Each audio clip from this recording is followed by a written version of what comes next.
Walks like an animal, talks like an animal, must be an animal. Come hear the animals, talking animals, talking animals.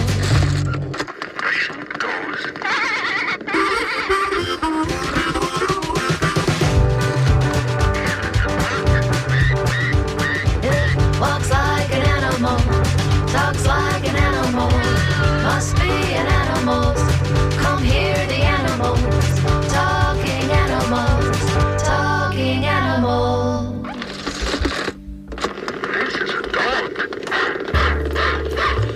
Good morning, this is Talking Animals on WMNF.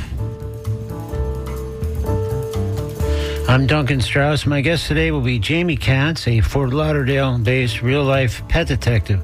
Katz is a lifelong animal lover dating back to her childhood, when her family always lived with dogs and cats, and she adored them all.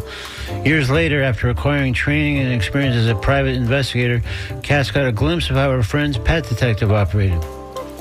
Katz remembers being unimpressed with the work ethic, but was struck by the detective using tracking dogs, and a new career was born. Jamie Katz, pet detective, capable of employing her own tracking dogs.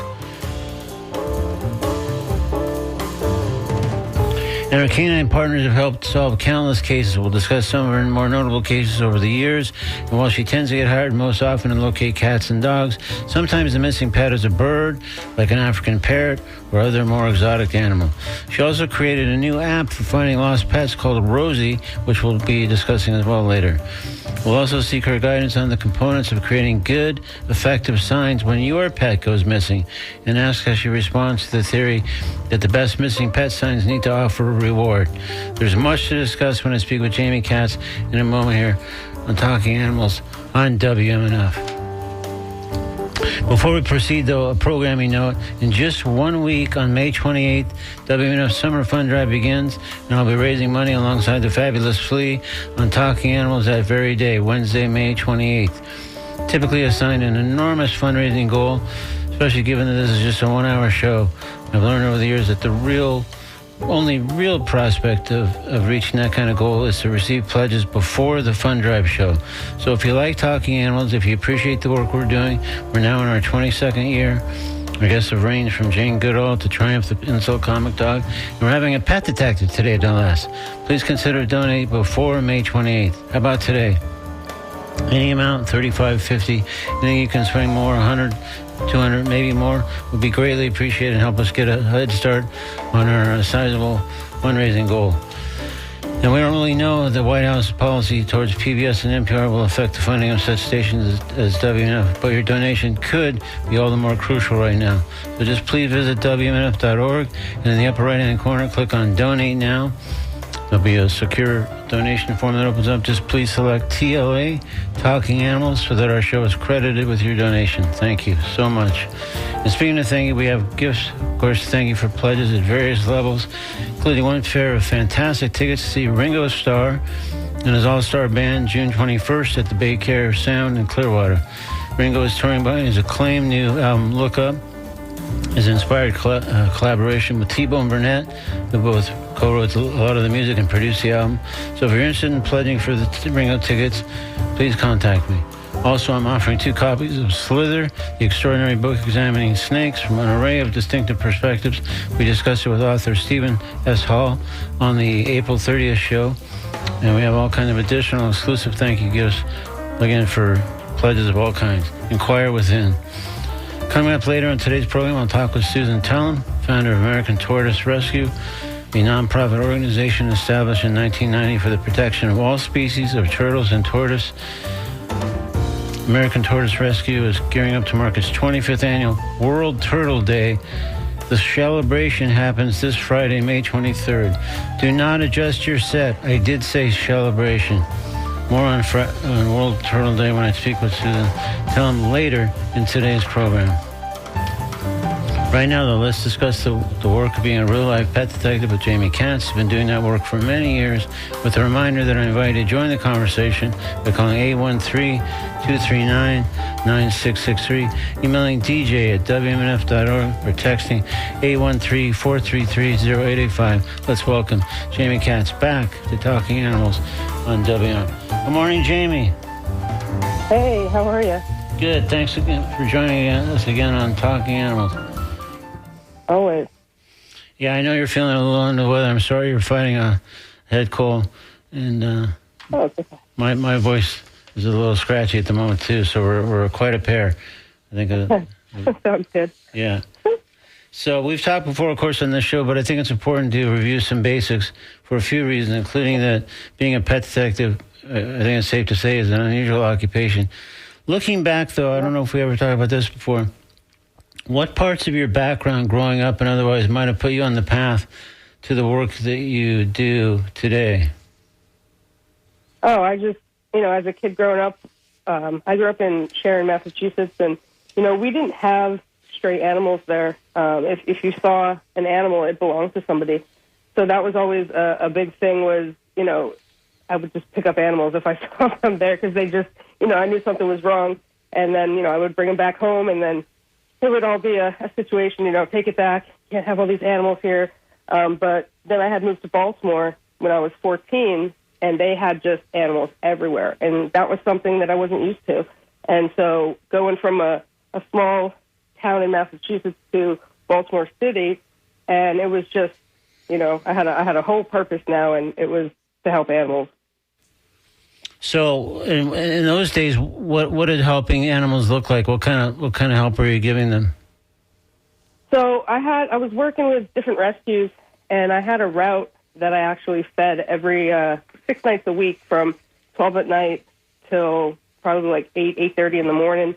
And it was on the west side of Baltimore, and it was a long route. I would have like probably 3 20-pound bags of cat food in my car. I have a pot. And I would have actual places and alleys where, every place I would go to feed. And then I knew the sick, injured, the cats that had babies, which moms were pregnant, where they were, all of that. And so the sick and injured I would trap and give back to the rescue that morning. We would meet it once my route was done, and then they would get help for them. And so I did that for probably a couple of years. Before it got a little bit too dangerous to do that. But dangerous in what way? A little bit. Well, I would have. One night I had this guy come up to me and told me he was going to shoot me in the head if I put cat food out. Oh my God! Well, that sounds dangerous. Well, technically, he said if you put it there. So my not being the most intelligent person, I was young. I said, well, what can I put it right here? And he goes, get out of here. I was like, okay. So I left. And then one night I actually got pulled over by the police. The police used to pull me over frequently, especially at first because they didn't know, who I was, why I was in this area, and I obviously didn't fit in that area. So they would pull me over, but once they got to know me, they would pull me over to say, hey, Jamie, a prostitute just got killed in this alley. You probably need to go home for the night. So then we started helping each other. There was, one time there was a kitten that had a blown out eyeball.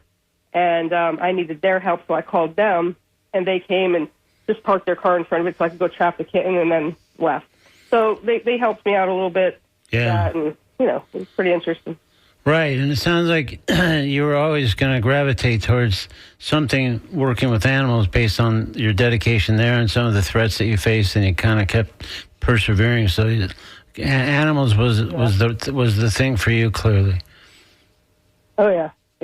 For sure. It was putting criminal justice because that was my thing, too. I loved investigations. I loved finding stuff. I just liked that. And then the animals, putting it together, that was the goal of life, is how can I have a career put together of animals investigation, So hence, there it is. Yeah. So talk about the beginning of being a private investigator, because that was really before animals directly fed into the picture, but you finished out that equation eventually, which we'll get to in a moment. Yeah, so when I moved to Florida in 2011, and I started out with bail bondsmen, and then I had met a PI, and then I said, oh, I don't want to do bail bondsman. I want to do PI work. And so I went to school for it, and I started doing the internship. In the middle of my internship, my neighbor's cat went missing. And I went on Craigslist to see if anybody had found her under, the lost and found pets. And I saw this ad, and it said, we're private investigators. We find lost dogs, cats, and gerbils with tracking dogs. And I just thought to myself, that is so stupid. That is so stupid. And I said, okay, let me call. So I tried calling. There was no phone number I could call. I had to email. But then they called me back in 10 minutes, and pretty much came down to this woman calling me back, the handler, quote unquote. And she said, all right, well, I'm going to load the dogs up, and we'll head out. And so, me and my friend were waiting, for this hero to show up and find Honey and all this. And hours went by, and I called her back. I said, hey, where are you at? Where are you coming? Oh, 95 is shut down. I said, you're in Boca, go around. And she goes, oh, no, we'll be there tomorrow morning. And I'm like, and we're both crying. It's not even my cat. I'm crying. And the next morning she calls 9 a.m., says she's on the way, and she didn't show up again. And then the next day she did the same exact thing, called at 9, said she's on the way. And then our neighbor, Nina, at the time, we were asking her, hey, have you seen, Honey? And she said, no, but there was somebody tried to break into my back porch last night. And I said, what? What do you mean? And she said, there was a fight on my back porch. I said, a cat fight? And she said, I don't know. And I said, oh, gosh. And I harbored up and got my friend. I said, go under her house. Your cat's under the house. And so she crawled under her house. And little do you know it, Honey's back there in the corner being held hostage by a feral cat named Bubba. We did not know who Bubba was until years later. But it had a name. It was Bubba. And it was like the feral bully cat of the neighborhood. And so Bubba was holding Honey hostage, wouldn't let her come out from under the house. It had been 3 days at that point. And so that's what Nina had heard was a cat fight going on, not actual people trying to break in to her back porch. So my friend got a broom, went under there, and had to get the other cat out because the other cat wanted to kill her too. And once she got that cat out, then she crawled back under and got Honey, and then that was that. And I remember the supposable whoever, the canine handler that she was, when I told her, oh, we found Honey, she goes, oh my God, how'd you find her so I know for my next case? And I just laughed, and I thought to myself, you know what? If this is real, if dogs can really find lost pets, then this is what I'm going to do for the rest of my life, and that's how that happened. So that's where kind of the tracking dogs portion clicked in. Yeah, it was from Craigslist, a fake Craigslist ad, yeah. Yeah. So tell me about your current tracking dogs then. So, I still have Fletcher, I have Gable, I've had them for, almost 10 years now. They're, mostly air scent dogs, which means they follow scent in the air, not so much foot by foot. And now I just got a new dog. Her name is Lois. She's also a spaniel. She's an English Springer Spaniel. And it's a funny story how I came about with Lois is I had been watching this guy on Facebook for years in Denmark, Canine Life Denmark, and his name is Jesper. And he works with police dogs around the world. He trains police dogs around the world. And I just thought, I love the way he trained. I love the way the foundations he was using. And he works with spaniels. And I'm like, I love spaniels because Gable's a Brittany, so it was just something I like to watch. And I always said, this guy, he's going to put a foundation on my next dog. It's going to happen. It's going to happen. Years went by, and I went to the vet out of, just one day for flea medication or something. And my vet was like, so your dogs are 10 years old. And I was like, you know what? Don't say that. That's like a curse word. Don't say that. Yeah. And I said, oh man. I'm like, I gotta start thinking about getting another dog. So I ended up talking to a friend of mine in Texas, and I told her about the guy, and she goes, wait. She goes, that's my friend. I said, shut up. Your friend? You know him in real life? And she goes, yeah. She goes, we meet in different conferences, around the country. I said, that's wild. And I said, so can you introduce me to him on Facebook? And she says, yeah. So she did. And I ended up getting a dog from Denmark, and it went through his police training for 7 months. And now she's been with me for a year. Wow. And her name's Lois, and she's awesome. Yeah. And she's foot by foot. So she follows actual scent on the ground rather than, more of what Fletcher and Gable do is air scent. So now it's, it's a whole come around with the process. It's pretty cool, So how do you, does typically only one dog go out on any given job? So I've been trying to have different services to offer, but usually I like to have my whole team there, but sometimes people don't have enough people to, have one person with their own vehicle to pick us up to get back to my truck, one person in my truck with my other dog. Yeah. So obviously I don't leave my dogs unattended, and then one person always needs to be with me for loose dogs because that's also a thing, and everybody needs to be safe. So if they don't have enough people or, maybe the cost is too much, then I'll break it down and we'll take just one dog based on the situation. It would either be air-centered or foot by foot. So it just depends on the different situation of what dog I would take to do that. So if that answered it. Yeah, no, I think it does. And what are their work days like as opposed to when they're not working that given day? How do those look different? So I mean, they play all day long. So I'm in and out. I have the whole goal in life is have a big enough backyard to play with them all day and be able to still get exercise. So we play all day in the back. Fletcher likes frisbee. He likes to play ball. Lois loves to play ball. Gable likes to roll around. Stuff like that. But during the day, it's a lot of callbacks. It's a lot of, following up with cases that I've already worked, searching online for different animals that, I have open cases for. I'm also, I went back to school for GIS, a GIS certificate, which had to do with the whole Rosie app, which we'll talk about. Yeah. So it's just been busy. It's been busy. Yeah. We've been keeping busy. Yeah. No, I was. Yeah, and back to the tracking dogs just for one more second. What difference does breed seem to make for tracking dogs, at least in your experience thus far? So I'm not a breed specific in any way. Fletcher, he's just a little terrier mix. Actually, I did a DNA on him. He came back Shih Tzu, Yorkie, and Poodle. I'm like, what? So you know what? Wow. I have no say for any type of breed of a tracking dog. To me, happy, not scared of, not shy of loud noises, thunder, and food motivated. That's really all it is.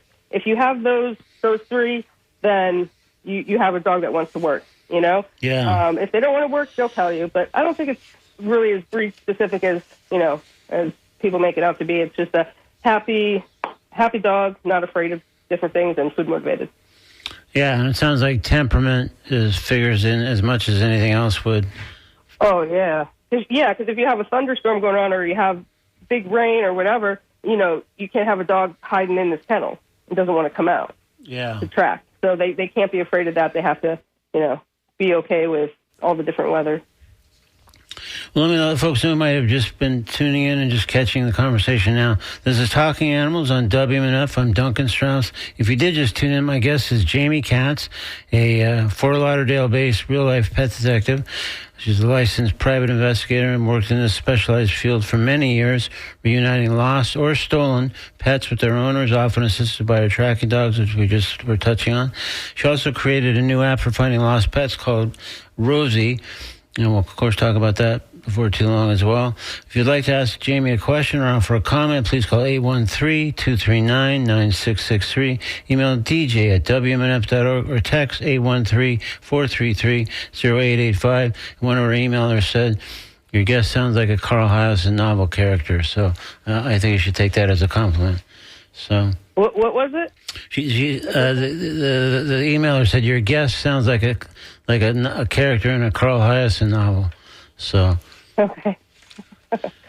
And of course, there's there's the inevitable Jim Carrey, Ace Ventura, Pet Detective reference. So always. Yep. So how do you approach new cases? Let's say this afternoon you're contacted by someone for the first time who wants to hire you to find their missing pet. In broad strokes, kind of walk me through what happens next.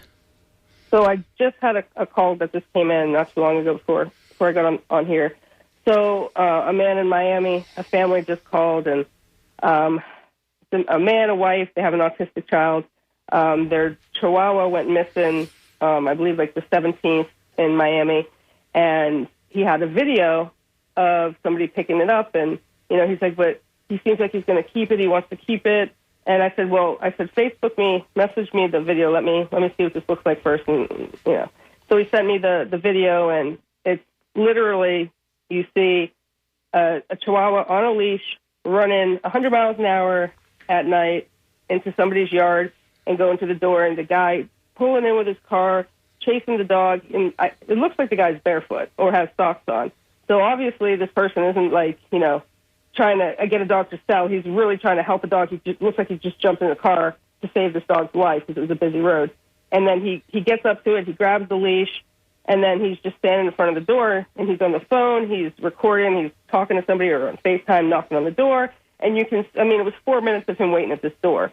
So that clearly, to me, is a wonderful person trying to help get this dog back before it got killed on the road. Yeah.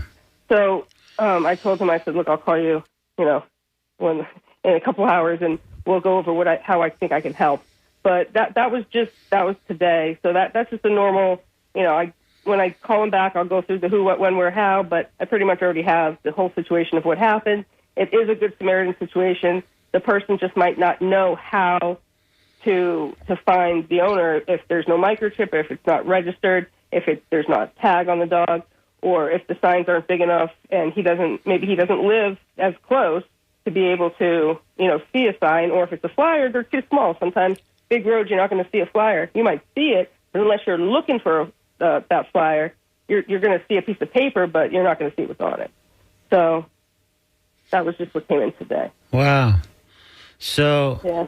So how often do new cases involve stolen pets? Your story there made me think. Yeah. Stolen pets versus lost or missing ones. So the difference with stolen and missing, so you have a dog, it goes missing from your house. Your dog did walk away, okay?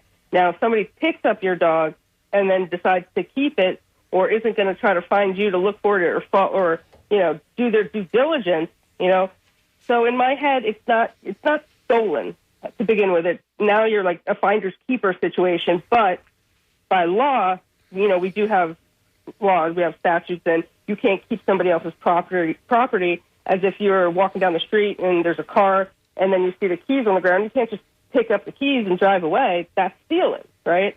So it goes with animals are personal property in the state of Florida, which is my loophole, and I do like that loophole. I do like that a lot of people don't. I like it because that's how I can get the police to help me when I need help, if they actually, do help. Sometimes they do, sometimes they don't. It depends.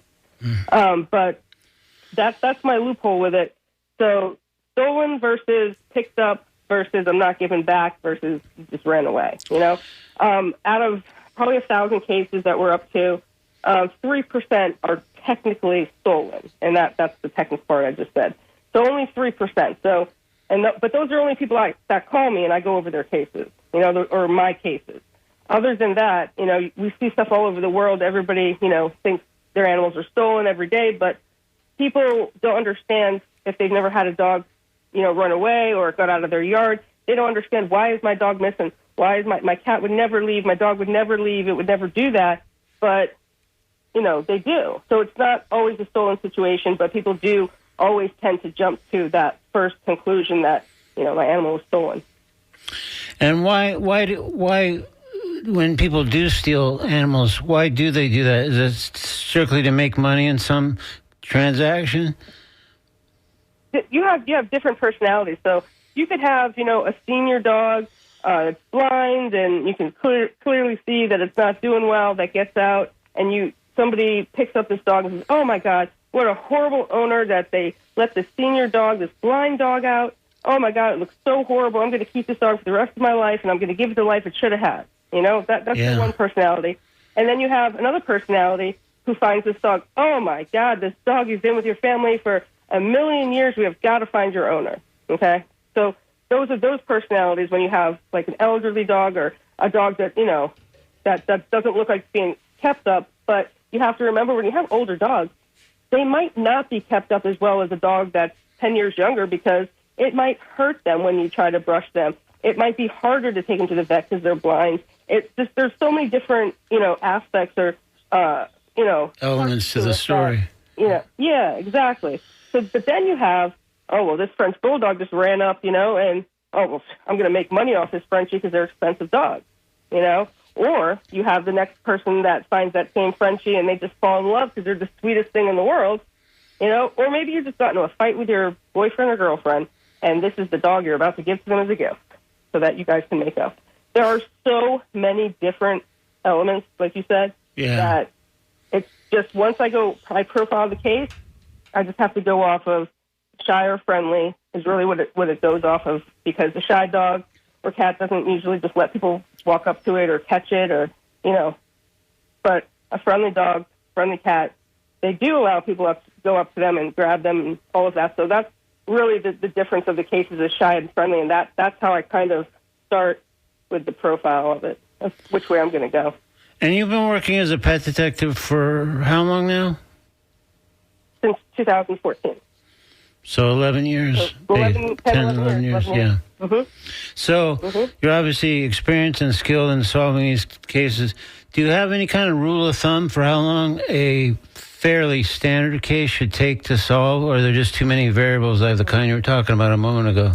Yeah, there's just no way for me to be able to know that. Obviously, I'd like them to be closed within a couple weeks. That would be really nice, but a lot of them do last longer. But I don't know. I never know. Yeah. So because I'm sure the people that come to you are looking for that animal to be reached, because they've already probably been missing for X amount of days before they even contact you, and so they're probably super anxious to get that animal back at that point.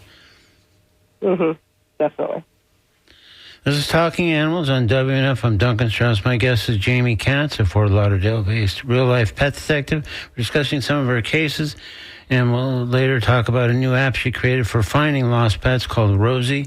You're invited to join the conversation by calling 813-239-9663, emailing DJ at WNF.org, or texting 813-433-0885. So let's talk about some other notable cases over the years. I know there was one that just recently that seemed like it had kind of some weird elements or wrinkles, and do you want to talk about that a little bit? Yeah. So, we'll talk about Susie. So Susie, she's a 1-year-old reddish-brown toy poodle. She weighs 10 pounds. She went missing on, I think it was like March 14th, March 15th, and the owner hired me on day 2. So the next day I was hired, and the story goes like this. The owner was at work in Hollywood, and she brings her dog to work with her, and the dog got out of the front door somehow. Within 5 minutes, she realized that she got out, and she's frantically running around looking for her. She did have an air tag on, but the air tag was not working for whatever reason. And so she's running around looking for her dog, and she sees this guy on the street, on the sidewalk, and just a little bit south of where she works. And she said, "Have you seen a dog?" And he said, "Well, yeah." He said, "But this guy in a gray Lexus just pulled up, and he said that was his dog, and I gave it to him." And she said, "What?" And that was how it started. So, like, literally, I'm talking within 6 seconds of this man picking the dog up on, because we have the whole surveillance video from the parking lot of the whole situation. He finds the dog on the sidewalk, picks the dog up, and then he's just looking around, and you see this car U-turn and then pull right up to him, and then he leans over, and whatever he said to him, because obviously we can't hear it, but what he said was, "Hey, that's my dog." And then he handed it to him, and the guy just took off, and that was it. And at that point, the other person didn't have any reason to not believe that it was their dog. So it wasn't like anything like dumb or weird that they gave him the dog. They just figured, hey, they've been looking for their dog. They're looking to get their dog. That I have their dog, so let's hand it over. Exactly. It was so quick. I mean, being the person I am, even I would be like, "Oh, of course," but I probably would have been like, "Oh, well, show me a photo of you and your dog." But nobody, other people don't really think like that, especially as quickly. 6 seconds. That's just too quick. Yeah. So yeah, he handed the dog over, and to me, there was no issue. Like, that wasn't, it didn't mean anything. And then, so from there, we got the video footage, but we could not see a license plate. You could not see a license plate. The car, it was a gray Lexus. There was, probably like 350 to 400 of, a few different model variations and year variations from what we can get from the video of within like a 10-mile radius for the same vehicle. Meaning there's 400 cars that look like this and within 10 miles, So the first thing we did when I went over the case with her, and I said, well, we started figuring out, they got more videos of him driving. We probably had 6 videos total of this guy driving south down, in Hollywood on 441, but we just couldn't see the tag.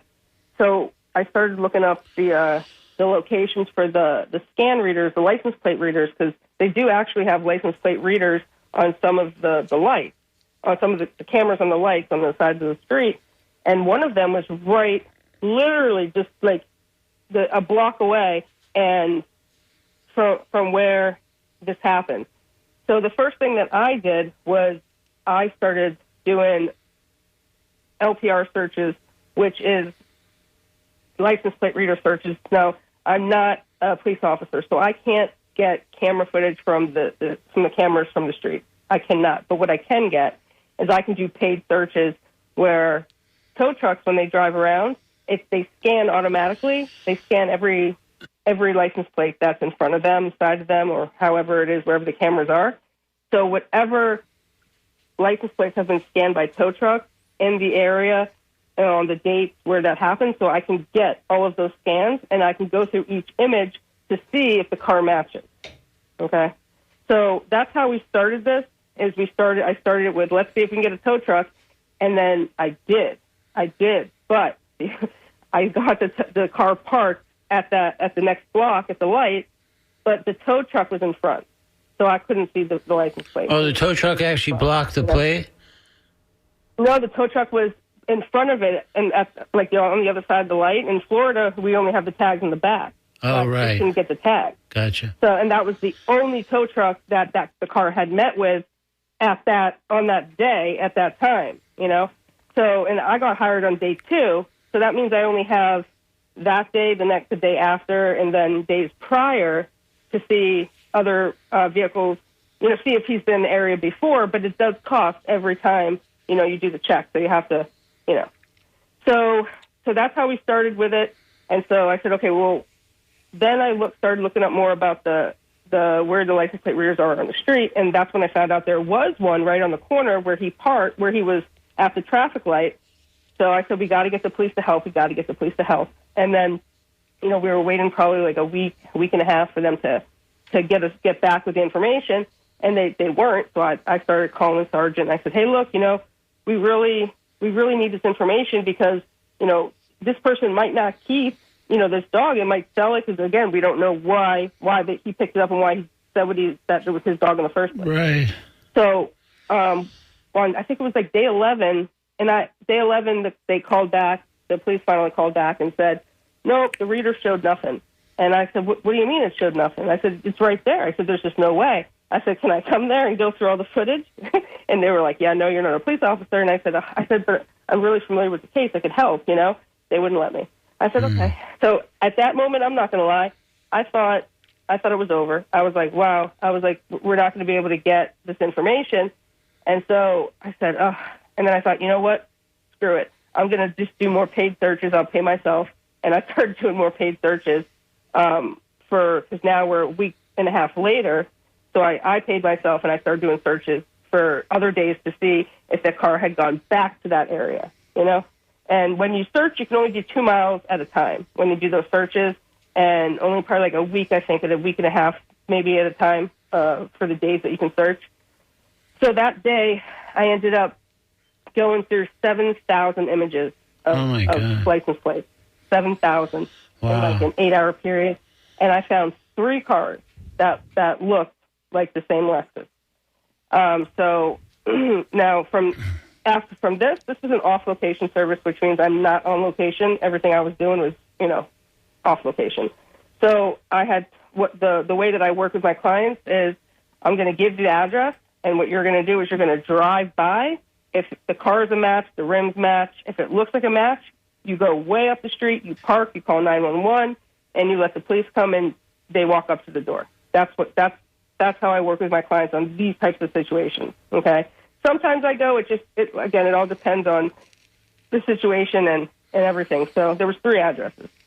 So she had went to the couple of them the next day, and it wasn't the same car. Excuse me, I just going to take a drink real quick. So it wasn't the car. So on day 13, my client, she pulls up, and she sees the car, and it's the same rim, the same car, and she sees a woman in the driveway, and she sees a man beating up the woman in the driveway, and the woman has her dog in her arms. Oh, as he's beating her up. So this is it. So now we're pulling up. That's the car. That's the dog. And she calls me on FaceTime, and I'm like, I'm like, go, park, go up the street, go. I call 911.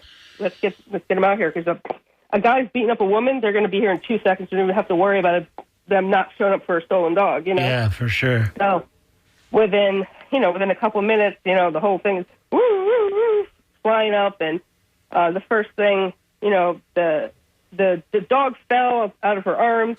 She picked it up, threw it in the car. So now the dog's in the car. They're still fighting. Police get there, and my client is telling them, this is my dog. They stole my dog, and they hear the guy in the background saying, "I bought that dog on 441," which is where he said it was his dog, was on 441. Yeah. And so we knew. And then you hear the dog screaming in the car, like screaming. And then my client, runs to the car to try to open it. And, if you touch that, then that's, you can get you can get a burglary charge, all kinds of stuff, So they were like, "Don't touch that car," to the police. And so, she backed up, and it was just took a few minutes, and they figured it out, and, they got their dog back. But case closed, I guess. Case closed. Well, on my part, case is closed, but I wish more would have been done. Right. The woman wasn't going to press charges for him beating her up, and the cops weren't going to do anything for him stealing the dog, which is wild, but they didn't. But if he was not beating up his girlfriend at that moment, then she would have never seen them outside. They wouldn't have been outside. Right. They wouldn't have had the dog in their hands because they were about to leave. So it was an incredible fluke, but it also, as you were telling the story, it seems like it's a protracted process, a lot of tedious work on your part, and a lot of time goes by. And again, the owners of these pets have to be super patient, just because, again, they probably don't contact you till it's been missing at least a day or two, or maybe several. And then it might take several more, based on what you just recalled now, to go through the process of finding them, looking at images, footage, whatever might be involved for that particular case. So that's a long time if you're, kind of bummed out that you're missing your dog or a cat at that point. Yeah, and this girl, she was having a rough time, but, it was just one of those, you just got to keep going. I'm begging her, keep going, come on. I'm like, you can't lose hope now. I was like, come on, we got to do this, Even though I might have been losing hope, and you know what? It happens, but I'm not going to push a client or give them false hope. But at the same time, I wasn't done. It wasn't over. So you were still on the case. Stay in it. Yeah. Yeah, we're still on it. All right, so I'm not done until you're done. So that's that. Like, if you quit, I quit. But if you don't, I'm still helping. Yeah, that's great. It takes obviously a tremendous tenacity to probably solve some of these cases in particular. So let me bring up an email that just came in. I might hold off on my question because I want to be sure we get to Rosie before we run out of time, and we're nearing the end of our time. But one of our emailers said, "What an incredibly impactful guest. Can you ask her if she has had any cases where the dog was found deceased, and what happens then? How does she handle that with her clients, and how does she take it herself personally?" Huh. Okay. Yeah, I just had that happen. It's rough. It's really rough. I just had a case. I'll try to do it quick so that so we can get to the Rosie app.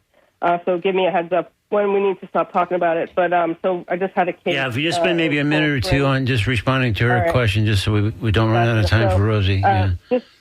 You got it. So I just had a case in Coral Springs. The dog, ended up, there's a little Bichon that was in a breeding, hoarding situation and had been with the owners for about a year now.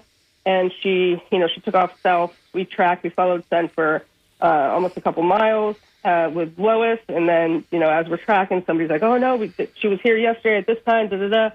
And then, boom, she's already 2.5 miles back north. She went past her house, and then we had the police call, give us a sighting. I saw her running down the middle of the road. I stopped traffic so that she didn't get hit, and then kept going. And then she ended up in Parkland, so we're like at 8 or 9 miles now, this little tiny Bichon.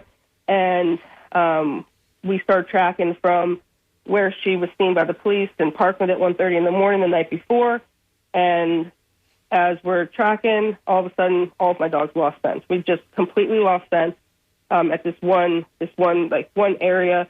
And once that happened, put the dogs back in the truck. Me and the client, my client started walking around, looking, making sure she wasn't wherever. And then within 5 minutes, the call came in that she had just she was found that morning on the other side of the yard that we were on, literally just east of it, passed away, and she was attacked by a coyote. Oh, jeez.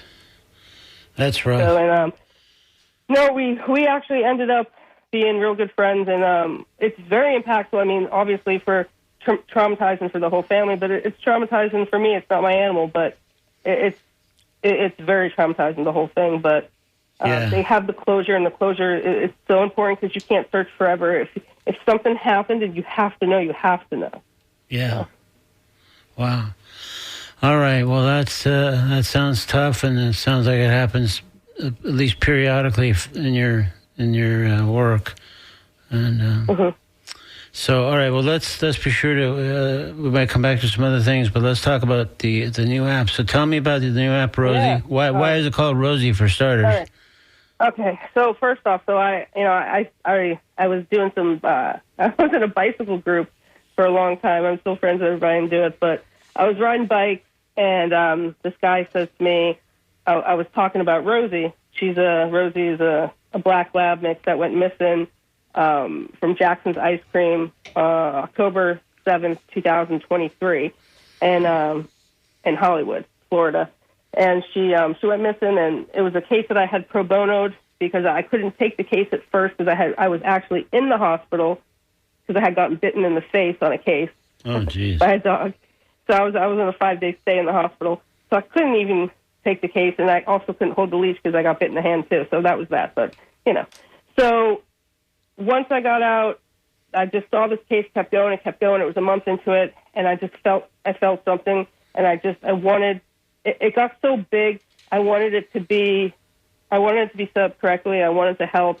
I knew that they had a GoFundMe, so I knew the money was an issue. So I said, let me just pro bono this case and let's get this going the right way. And so we did. And so I started working the case, and it just got to be a really big case. And then I was on the bike ride, and I was talking to this guy about Rosie, and he said, have you ever heard of GIS? And I said, what is that? He said, Geographical Information System. And I go, I don't even know what you mean. He goes, it's about data and mapping. And I said, well, what is it? He said, everything, every city, every county, every state, there's GIS. All the data taken from everything, like something silly as the amount of palm fronds that fell last month. Everything is put into data onto a map, okay? So I said, because I was honestly at that time, now I'm looking for deceased animals because I'm trying to figure out where did she go, because she literally disappeared into thin air. And because the Broward County doesn't pick up deceased animals, they have contracted companies that do it, and they contract them out to other companies. We're never going to find out if an animal was found and passed away because they take them to the dump. And they don't log it. They don't tell anybody about it. We don't get to find out. So I was looking for a deceased pest at that time. And he said, well, you got to check out the GIS. And so I checked it out, and I go, this is amazing. And so I did find a couple animals that, one that I never actually got the answer to through DOT, Department of Transportation, through the highway, but I never could find it. But I just thought it was amazing that there were other ways to find this information. So I was like, well, I'm gonna create an app. So I went back to school, and I started the GIS certificate, and then the Rosie came from this. So I named it Rosie, and the app, it's one map for all lost pets in the world. So no more searching thousands of Facebook pages, Instagram, the internet, Craigslist, nothing. I want one place for every single lost pet to be posted. And this way, So this is like a central location to look for your missing pet using Rosie. Yeah. So where could people get it? We're just about out of time here. I'm sorry, Jamie. So where could people find this? Can they download it on their phone, or how does it work from here? It's actually a web app. If they go to my website, Jamie Katz Pet Detective, the top left corner says Rosie. Click on that, and I'm starting this app it's free. So use the code KATZ, KATZ, which is my last name, all in caps. Right. And that's so it'll bypass the $10 lost pet fee. KATZ, KATZ. This is going to be big, so we got to get it big. All the animals in the world need to go on this map. That's great. Wow. Well, that sounds like really inspired, and they're going to solve a lot of problems for a lot of people. That's fantastic. All right, Jamie. Well, I think we have just about reached the end of our time, so we're going to speak with Jamie Katz. And again, the website is Jamie Katz, Katz. As you know, it's petdetective.com. And do you want me to give out the phone number that you use for that as well, for your job? It's 844-411 Katz, Katz, or 5289 if you want to get a hold of her if you've got a missing pet. So, Jamie, thanks so much for joining us on Talking Animals, and good luck with Rosie and all your great work. Thank you. All right. Thanks. See you, Duncan. Bye-bye. Thanks a lot. In a moment, I'll speak with Susan Tellum, founder of American Tortoise Rescue, a nonprofit organization. Coming up on their celebration, as they say, of World Turtle Day. That's this Friday, the 23rd. So we'll find out more about that when we speak to Susan in just one moment. Right now, we're going to step into the Comedy Corner with a horse racing-related piece, singing us for better or worse. We're in Triple Crown season. And this is a portion of a piece called Horse Racing by Nate Fridson in today's Comedy Corner on Talking Animals on WMNF. So, I worry about some of our older sports. How are they going to stay relevant in the next century? Like horse racing. How is horse racing going to stay relevant? I think the only way is if technology gets so good that eventually we can talk to the horses after the race and do a post-game interview. Because I would watch horse racing if that was part of it. Just after the race, some sideline reporter just we're standing here with Haley's Comet. H-Com, great race. Talk to us about your preparation. And the horse is just first, I just want to give the glory to God. Through him, all things are possible, except having thumbs and driving a car. It's all about preparation. I slept standing up last night. Ate a bag of oats, it put me in a position to be successful. That's what Haley's Comet does. Haley's Comet comes to race. Haley's Comet comes to execute. Haley's Comet comes to refer to himself in third person. That's just Haley's Comet being Haley's Comet. You can't stop Haley's Comet from doing Haley's Comet things. The reporter's fascinating. Talk to us about turn 3. That's where you really took control of the race. Yeah, well, there was a small man on my back, just hitting me with a rod or a whip. Do you know the thing I'm talking about? It's a stick and then a little leather flap. I don't know what the word is for it because I'm a horse. I don't really have a big vocabulary. It's pretty much carrot and all those words I just said, but I gotta be honest, I just want to be away from that guy. That guy hit me a lot. Did you see that? Is there a ref? Is he gonna call anything out there? That dude was all over me. And yet, as fast as I ran, there he was on my back. I don't really get how that works. Again, I'm a horse. I don't have the capacity for reason. Was that a wizard? What was that? I'm glad it's over.